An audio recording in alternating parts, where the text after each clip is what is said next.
Hey, good morning, people. Hi.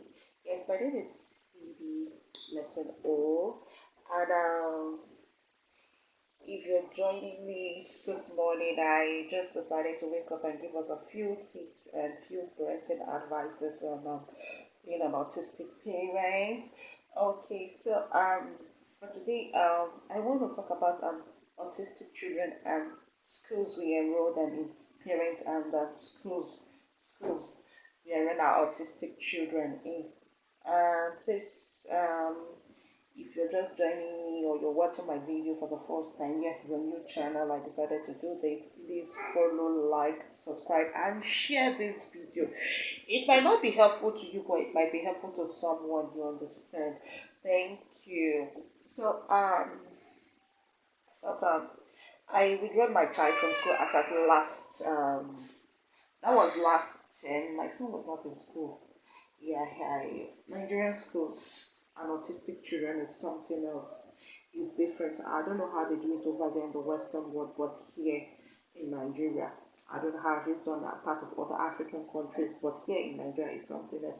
I had to withdraw my son from school, yes, because it got to a point, I think when he was 3 years old, he was having those functional encopresis. Yes, it has to come with functional encopresis. He's a boy child. And I think I read somewhere that an autistic boy child sometimes do experience encopresis, whereby they do have issues of soiling their pants and all that. So mine started at age 3, and wow, it has never been easy. It hasn't been easy. It hasn't been easy at all. Back to back, schooling from the school and all that.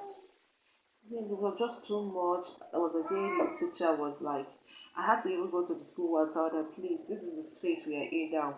Please, can you just kindly assist me, please? If you find him squeezing, trying to pull, just so that he wants to pull, squeezing his leg across, if he wants to pull, can you please quickly alert him down this and tell so that he will be able to go to the toilet? If possible, the daddy can just help him to sit, even if it's just 5 minutes to watch him, so that he will not, because these days they find it difficult for him once he's going through functional incompetence. They find it difficult to sit on the toilet seat. Look, this is something that face we have gone past through. This is a child that knows how to use his toilet seat properly. But as far from age 3, he felt sick, and when he felt sick, he was kind of running temperature and all that, stooling disorder. He was stooling, purging, stooling, serious stooling, back to back. We were admitted at the hospital, and so when the treatment was done and all that, he came back to his feet, and whoa, suddenly encopresis came in. That was how it started. My boy doesn't soil his pants. They know. The school authorities, they know. But after that brief illness, it all started. The doctor said it's a phase that is going to come, it's going to pass. So it started by soiling his pants. He would just stay in the pants. So sometimes you see him standing squeezing. I don't know if it's because of the series, the back-to-back stooling, frequent stooling when he was ill, that maybe it got him scared, like he doesn't want to use the toilet seat anymore. I told the doctor was like, no, that's not it.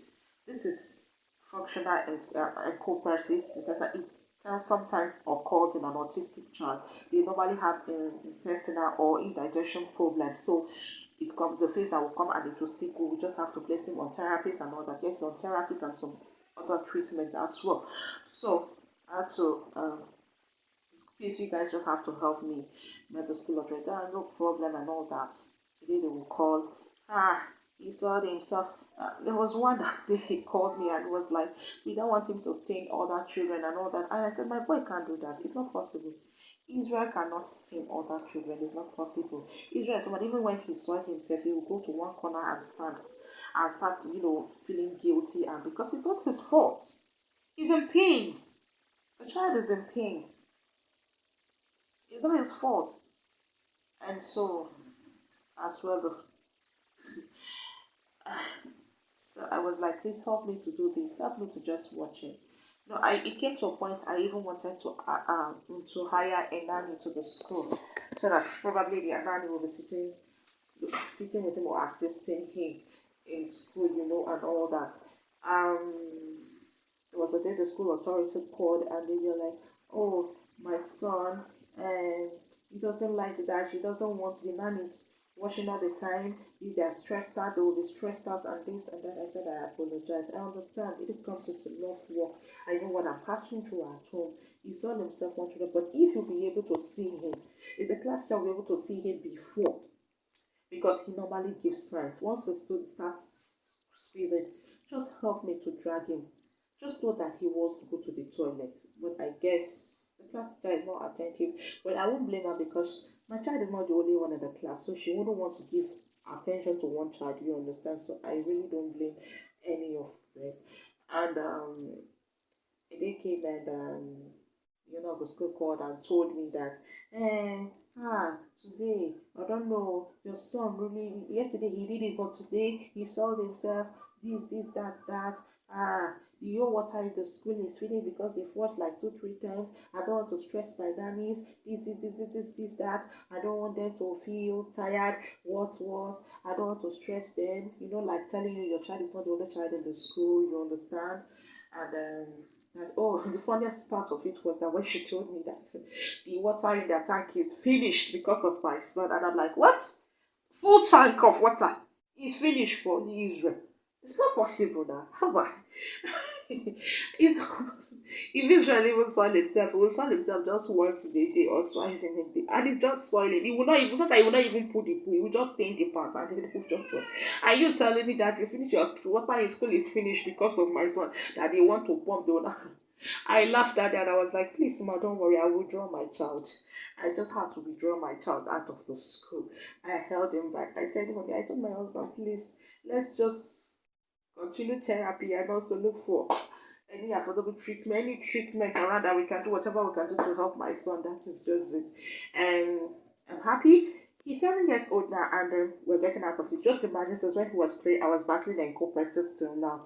He's 7 and he's doing better now. He's good at it. He wants to go to toilet. Now, the only thing left for us is that when just see him that he wants to go to toilet, scare him and tell him, hey, use the loo, and then he will just run and then sit on the toilet seat. Unlike before, he doesn't want to sit on the toilet seat because when he's sitting, he's in pain.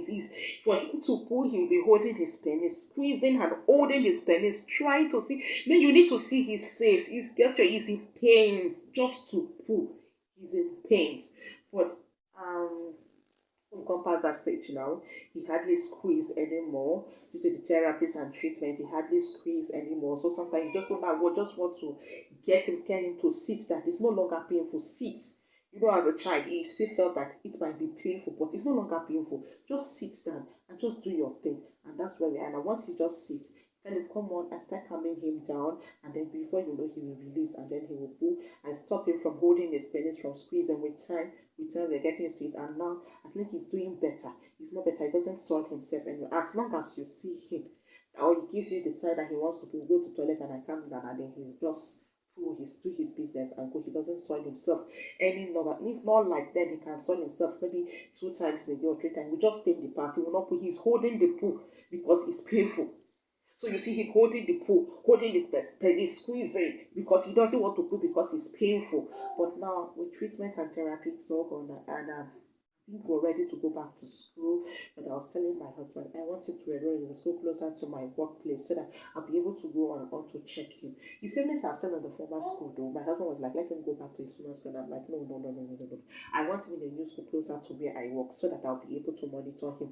I can as well go there. If anything happens, I can easily reach out to him. That's the phase we are in now. So by next time he'll be resuming school. That's what's come with an autistic child. It's not easy being an autistic parent. It's everyday challenges that comes with. You have new things to do, you have new work to do, you have new challenge to tackle. It is not easy for any autistic parent anywhere. If you're a mother with an autistic child, I salute you. Yes, if you're a mother with an autistic child, I salute you because you'll be so great. You don't have time of your own. Forget about yourself. You just have to give 100% attention to that child. You don't have time for yourself. You just want everything to go well with your son, with your child. That's just it. So I just hope Nigerian schools can do better when it comes to autistic children. They can look for a way to assist. Initially, when I brought the boy to school, I told you this is the nature of the boy. This boy is an autistic child. Sometimes I even get people telling me, "Ah, they're not taking care of this boy well, no. They will just leave him, he doesn't want to ride, they will just leave him to be playing and all that." But I don't really, I was like, let him just be in the school environment. That's just it. But when all this support and encouragement started, it's not easy. Oh. It's not easy, especially when you're a mother, a nursing mother, you have other kids to attend to, and you have an autistic child. The work is powerful. The work is it's not here. Imagine when you were trying to clean up a 7 years old child or 8 years old child that is autistic child that is staying himself, and you still have a baby that still poor and stayed himself. Workload. It's not easy. It's not easy, but I'm grateful to God that my boy is going back to school. He's doing well. So I don't know. This is some of my life experiences and the challenges I'm going through back to back phases with my autistic son. I don't know if I help one or two people to help you know that with God all things are possible. The phase we are in, I can't even believe myself that my son will get to this stage. He's so brilliant. Even people tell him, this one, he will come out of his autism because his own is just a scratch, it's just mild. But even with the mild, it's not easy. I salute you if you have an autistic child. I salute you if you have a child that is cerebral palsy. My goodness, I salute you. Parents, you are doing a wonderful job. God will help us. It's not easy, but God is there for us. I salute you, all my people. So please, if you watch this video, please, it might not be helpful to you, but it might be helpful to some other people. Please help me share, like, comment, drop a comment section. And on my next video, I'll be sharing the series of therapies we did to get my child out of encopresis. It's a boy. Most boys with autistic natures do have sudden encopresis. That's what the doctor said, the neurologist said also. And so then I'll be sharing with you the series of therapies we went through, the treatment, what and what we used to get him out of sudden encopresis. Until then, please like and share my video. Subscribe to my YouTube channel. Bye.